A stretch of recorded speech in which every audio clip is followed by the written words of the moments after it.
short reflection for the fourth Sunday of Easter. If our picture of sheep is warm and woolly, today's Gospel shows us that this picture comes at a price, and we need to think again.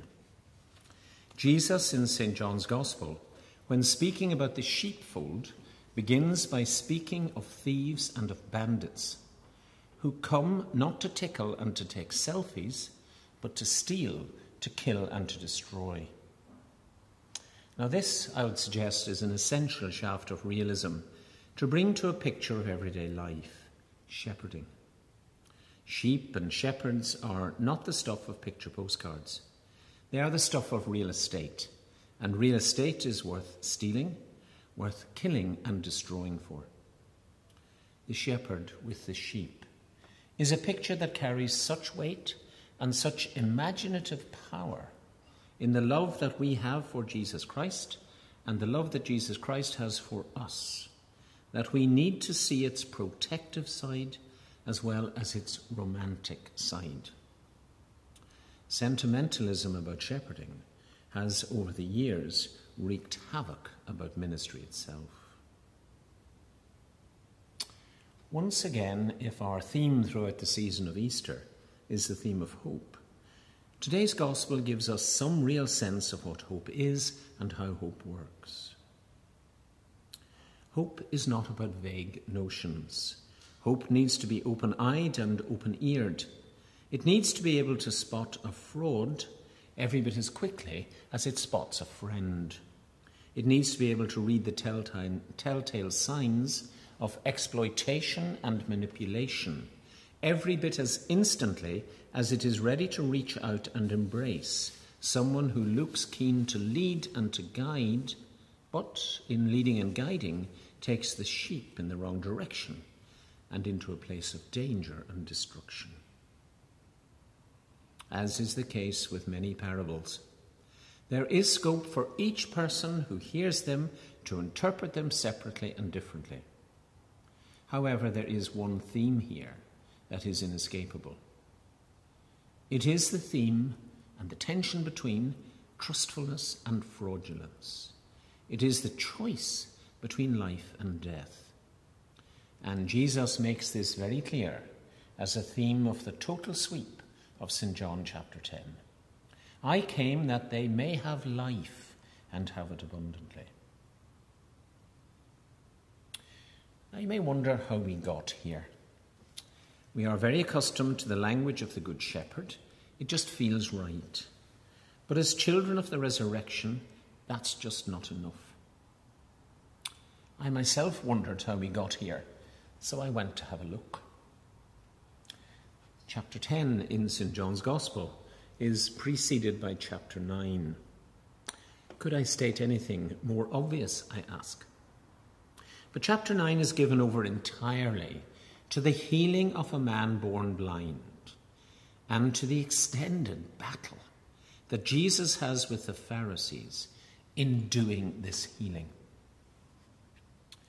The argument in chapter 9 moves forward to an argument about blindness and sight and what in fact we do discern when we see. It also has to do with the personal and the individual responsibility that a young man takes when he responds to God in faith. Now this too, of course, is interesting and important. And this is what his parents say. No point in asking us. He's a big boy now. Ask him.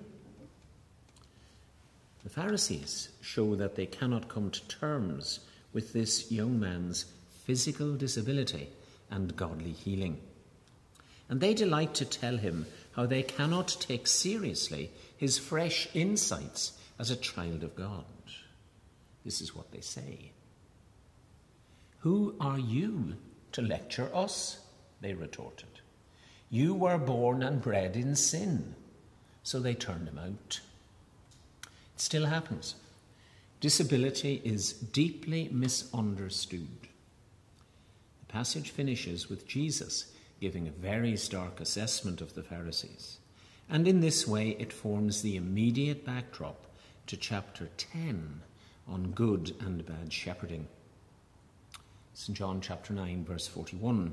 If you were blind, said Jesus, you would not be guilty, but because you claim to see, your guilt remains. For Jesus, the Pharisees here, by what they have said and by what they have done, have cast themselves in the role of thieves and robbers as bad shepherds.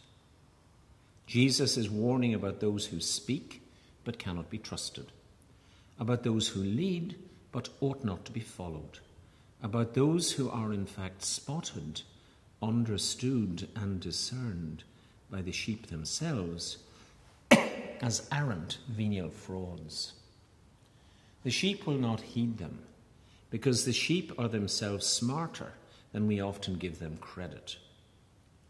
They refuse to countenance and to recognize the voice of strangers.